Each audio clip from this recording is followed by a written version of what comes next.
তো সম্মানিত প্রিয় বন্ধুগণ, আজকে খুবই অত্যন্ত গুরুত্বপূর্ণ একটি বিষয় নিয়ে উপস্থিত হইলাম। বিষয়টি হচ্ছে যে সকল ভাইরা বহুদিন যাবত আপনি হাত ব্যবহার করেছেন, ব্যবহার করার কারণে একদম নিস্তেজ হয়ে গেছেন, একদম দুর্বল হয়ে গেছেন, অথবা আপনার বয়স বেশি হয়ে গেছে, 50, 60, 70 বছর হয়ে গেছে, আপনি প্রিয় মানুষটিকে সময় দিতে পারতেছেন না। আপনাকে দিনের পর দিন, রাতের পর রাত আপনাকে লজ্জিত হতে হচ্ছে। তবে আজকে আমি অত্যন্ত গুরুত্বপূর্ণ বেসওয়াজ পদ্ধতিতে গড়ে আপনি এই ফর্মুলাগুলো সংগ্রহ করে আপনি এই বেসওয়াজটি গড়ে তৈরি করতে পারবেন। আমি যে নিয়মে আপনাদেরকে বলে দেব ইনশাআল্লাহ। তো ধৈর্য সহকারে আজকের ভিডিওটি দেখতে থাকুন শেষ থেকে, শুরু থেকে শেষ পর্যন্ত। তো আমি একটি কথা বলে রাখবো, যে সকল ভাইরা রোগ নিয়ে বসে আছেন তাদেরকে আমি বলবো, রোগ নিয়ে বসে না থেকে চিকিৎসা নেন। আমরা একটা স্লোগান জানি, সঠিক সময়ে সঠিক চিকিৎসা নেওয়া হচ্ছে বুদ্ধিমানের কাজ, না হয় পরবর্তীতে আফসোস এবং টাকা খরচ করেও কিন্তু আপনি সমাধান পাবেন না।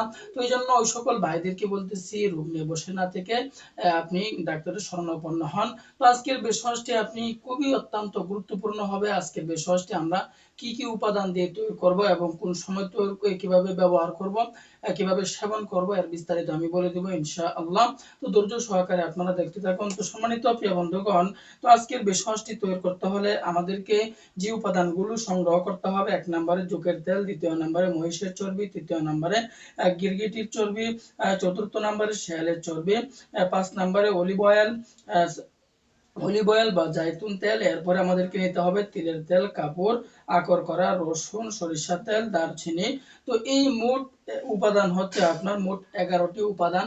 তো এই মোট 11টি উপাদান দিয়ে আজকে আমরা একটি মালিশ তৈরি করব। আজকে আমরা একটি বেসওয়াজ, এইগুলো বেসওয়াজ, এগুলো ন্যাচারাল প্রাকৃতিক উপায়ে আপনাকে সংগ্রহ করতে হবে। যদি এগুলো আপনি সংগ্রহ না করতে পারেন তাহলে আমাদের সাথে যোগাযোগ করবেন, কন্টাক্ট করবেন।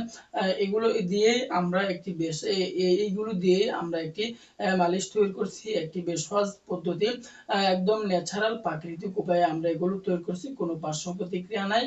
আপনি যদি নিজে সংগ্রহ করে এগুলো তৈরি করতে পারেন। কিভাবে তৈরি করবেন, তৈরি করার প্রচেষ্টা আমি আপনাদেরকে বলে দিচ্ছি। তৈরি করার নিয়মটি হচ্ছে, আমাদেরকে নিতে হবে জুকের তেল, এরপরে মহিষের চর্বি, গিরগিটের চর্বি, এরপরে শেয়ালের চর্বি, অলিভ অয়েল তেল বা জাইতুন, আকর করা কাপড়, আমাদেরকে নিতে হবে রসুন, সরিষা তেল, দারচিনি।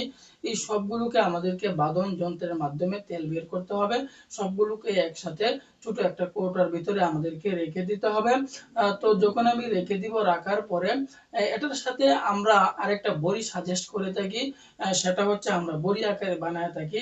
তো এই বড়ি আকারে কিভাবে বানাবেন, বড়ি আকারে বানাইতে গেলে এটার নাম দিয়েছি আমরা আমলতাস বটিকা, আর আগেরটার নাম হয়েছে আগেরটার নাম দিয়েছি লাভ স্প্রে। তো এই আমলতাস বটিকা আমরা কিভাবে তৈরি করছি, কি কি উপাদান দিয়ে আমরা তৈরি করছি: 1 নম্বরে হচ্ছে আমাদের ফিলফিল, শিয়ার, উমি মাস্তানি, বাইজা, আকর করা, ইরানি মাস্তানি, ইরানি জাফরান, এরপরে আমাদেরকে কাশতাকালি, সিঙ্গারা খুশবু। তো এই সব উপাদান দিয়ে আমরা এই আমলতাস বটিকাটা তৈরি করছি। তো এগুলো উপাদানগুলো আপনি সংগ্রহ করবেন: ফিলফিল, শিয়ার, উমি মাস্তানি, বাইজা, আকর করা, ইরানি জাফরান, কাশতাকালি, সিঙ্গারা খুশবু ইত্যাদি ইত্যাদি উপাদান। এগুলোকে আপনি সংগ্রহ করে এগুলোকে খামেরা তৈরি করে এরপরে আপনাকে বড়ি সিস্টেম বানাইতে হবে, বড়ি আকারে বানাইতে হবে। আপনাকে 60টি বড়ি বানাইতে হবে। এই 60টি বড়ি আপনি 30টি 60টি বড়ি বানায়া এগুলোকে রোদে শুকায় তারপরে আপনি একটি কৌটায় রেখে দিবেন। রাখার পরে এই বড়িগুলো আপনি প্রতিদিন সকালবেলায় একটি সেবন করবেন, রাতের বেলায় একটি সেবন করবেন। আর যে আমি প্রথমে যে বলছিলাম মালিশের কথাটা, এইটা মালিশটা আমাদেরকে প্রতিদিন সকালবেলায় এবং রাতের বেলায় করতে হবে।